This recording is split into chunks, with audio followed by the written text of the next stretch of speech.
থেকে শুরু হয়ে আমার জানা মতে বাংলাদেশে কোনো জেলা পর্যায়ে 50টার অধিক মামলার আসামি কেউ নয়। একমাত্র বিপি সোহেলই 50টার অধিক মামলার আসামি। আমি মনে করি ওনাকে দেওয়া হোক। উনি দ্রুত বিচার মামলায় বাংলাদেশে প্রথম রায় জেল হয়েছে। জি, আপনি তো নির্বাচিত সাধারণ সম্পাদক বিএনপির শীতলা ইউনিয়নের। আগামী জাতীয় সংসদ নির্বাচন আসছে।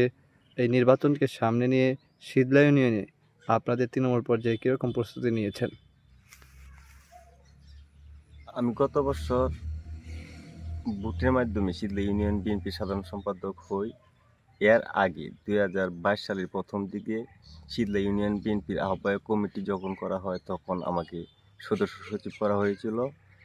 এরপরে আবার সংশোধিতভাবে আমাকে সিনিয়র যুগ্ম আহ্বায়ক করা হয়। সদস্য সচিব পদটা হোসেনপুরের উপজেলার প্রত্যেক ইউনিয়ন থেকে বাদ দেওয়া হয়েছিল। আর তখনই আমরা আমাদের ওয়ার্ড কমিটিগুলো কমপ্লিট করে রেখেছি। ইনশাল্লাহ আমরা শীতলা ইউনিয়ন সহ হোসেনপুরের প্রত্যেকটা ইউনিয়নে আমাদের পূর্ণাঙ্গ কমিটি আছে। আমরা সংগঠিত।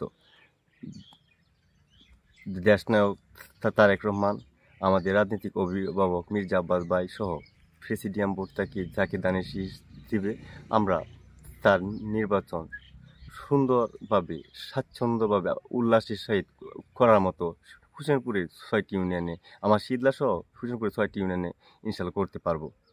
আসলে বাংলাদেশের মধ্যে কিশোরগঞ্জ একটি ঐতিহ্যবাহী জেলা। আর এই জেলা শহর মানে পৌর বা সদর আর হোসেনপুর এই দুইটা থানা নিয়ে কিন্তু কিশোরগঞ্জ এক আসন। কিশোরগঞ্জ জেলার মধ্যে এক আসনটাই, কিশোরগঞ্জ সদর আসনটাই মূলত মানে নির্বাচনে বা রাজনীতি ক্ষেত্রে সব কিছুতেই ভূমিকা রাখে। আর সদর মানে প্রপারটা বাদ দিয়ে তো আসলে কিশোরগঞ্জ জেলার রাজনীতিটা হয় না।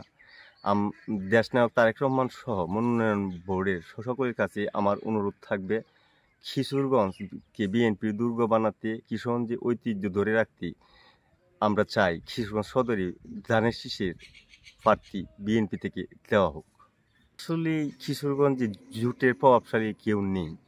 এখানে বিগত স্বৈরাচার হাসিনার আমলে বিএনপির লোকজন আমরাই রাজপথে ছিলাম।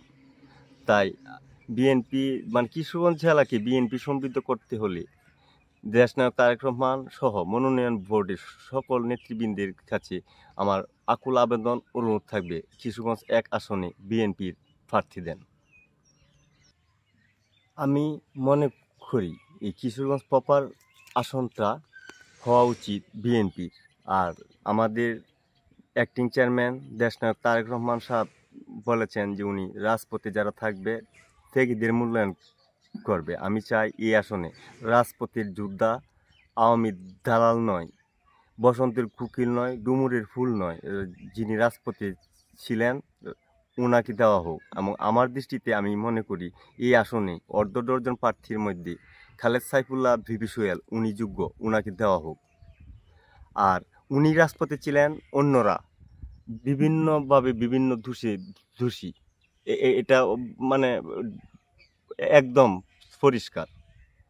2012 সালে প্রথম মামলা থেকে শুরু হয়ে আমার জানা মতে বাংলাদেশে কোনো জেলা পর্যায়ে 50টার অধিক মামলার আসামি কেউ নয়। একমাত্র বিপি সোহেলই 50টার অধিক মামলার আসামি। আমি মনে করি ওনাকে দেওয়া হোক। উনি দ্রুত বিচার মামলায় বাংলাদেশে প্রথম রায় জেল হয়েছে। উনার মতো নির্যাতিত এবং রাজপথে আর কেউ ছিল না। এখন আমরা দেখতে পাচ্ছি 15 বছর খবর নাই, মাঠে নামে পড়ছি। বসন্তের কুকিল মনোনয়ন আইলে আসে, এই অজুহাত সেই অজুহাত সৃষ্টি করিয়া নিজের বাঁচাইয়া রাখছে, রাজপথে নাই। আর যে লোকটা নিজের পাও ভাঙলো, জেল কাটলো, মামলা করলো, পরিবার বিচ্ছিন্ন হয়ে গেল, এবং উনার একটা ছেলে, ওই ছেলেটাও যেদিন জন্মগ্রহণ করলো উনি জেলে।